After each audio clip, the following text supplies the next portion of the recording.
حضرت عبداللہ بن عمر رضی اللہ تعالی عنہ، آپ سے جب کہا گیا کہ بصرہ کے کچھ لوگ ایسے ہیں کہ جنہوں نے تقدیر کا انکار کر دیا ہے، تو حضرت عبداللہ بن عمر رضی اللہ تعالی عنہ نے ان کے لحاظ سے جو جملے بولے وہ تمہارے سامنے پیش کر رہا ہوں۔ فرما فَإِذَا لَقِيتَ أُولَٰئِكَ فَأَخْبِرْهُمْ أَنِّي بَرِيٌّ مِّنْهُمْ، کہ جس وقت تم ملو جا کے ان لوگوں سے جو تقدیر کا انکار کر چکے ہیں، تو میری طرف سے جا کے ان کو بتا دینا۔ حضرت عبداللہ بن عمر کہہ رہے تھے کہ میں ان سے بری ہوں۔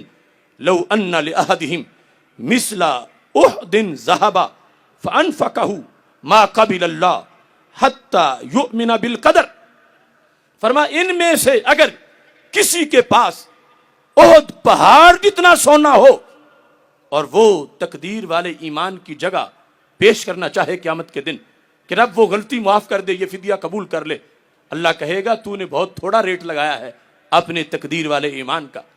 اور ایک میں ہے مثل مل الارض ذہبا، پوری زمین سونے کی بھری ہوئی ہو تو پھر بھی تقدیر کے ایمان کا ریٹ نہیں بنتا۔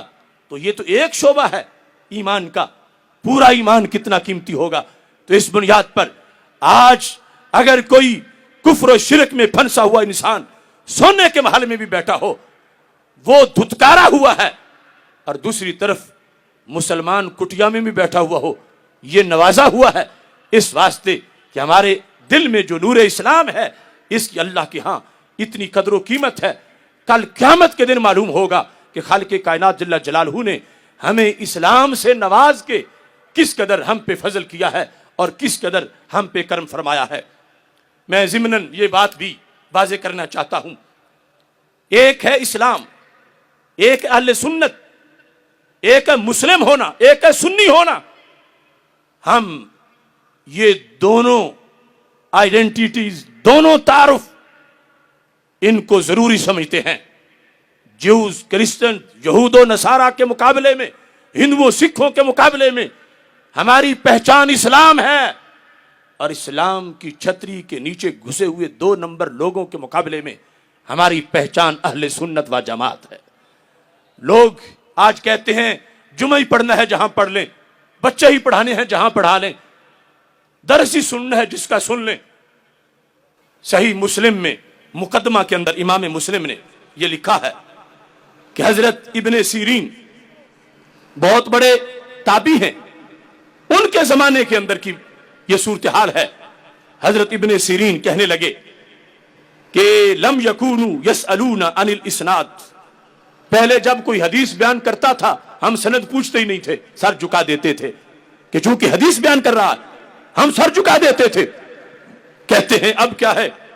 فرمانے لگے اب یہ صورتحال ہے، فلما وقعت الفتنہ، جب فتنے کا زمانہ آ گیا، ابھی تو دور تابعین ہے اور صحابہ بھی زندہ ہے، فتنے کا زمانہ آ گیا، تو ابن سیرین کہتے ہیں اب کوئی ہمیں یہ جب کہے قال رسول اللہ صلی اللہ علیہ وسلم، ہم اس کو جواب میں یہ کہتے ہیں سموا لنا رجالکم، پہلے اپنے استاذ کا نام بتاؤ، حدیث سنانا چاہتے ہو تو پڑھی کس سے ہے، حدیث بتانا چاہتے ہو تو مدرسہ کون سا ہے، اپنی سند بیان کرو، کہاں سے پڑھ کے آئے ہو، ابھی دور تابعین ہے، صحابہ بھی کچھ زندہ ہیں۔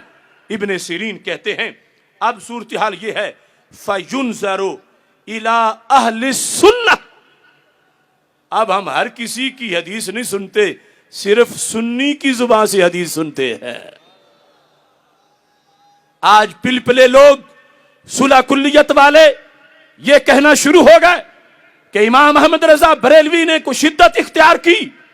میں کہتا ہوں یہ تو دور صحابہ ہے، یہ تو دور تابعین ہے، یہ تو صحیح مسلم شریف ہے، یہ ابن سیرین ہے، وہ بتا رہے ہیں کہ اور خطبہ تو اور رہا اور تقریر تو اور رہی۔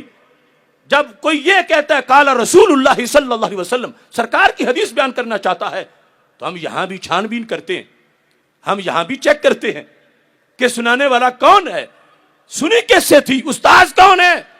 یہ ہمارے اسلاف نے پہرا دیا۔ آج ان چیزوں کی کمی واقع ہو رہی ہے۔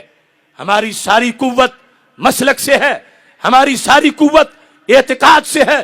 صلح کلیت کا مرض ملت کو کھوکھلا کرنے کا مرض ہے، اور یہ جو مدینہ منورہ سے پیغام آیا ہے اسلام کے لحاظ سے، عقیدے کے لحاظ سے پختگی کا، یہی پیغام امام احمد رضا بریلوی نے دیا ہے، یہی داتا گنج بخش حجویری کا پیغام ہے، یہی مجدد الفسانی کا پیغام ہے، یہی شیر ربانی کا پیغام ہے، یہی حضرت حافظ الحدیث کا پیغام ہے۔ اس واسطے اس کو کوئی تنگ نظری نہ کہے، یہ شروع سے بات چلی ہے۔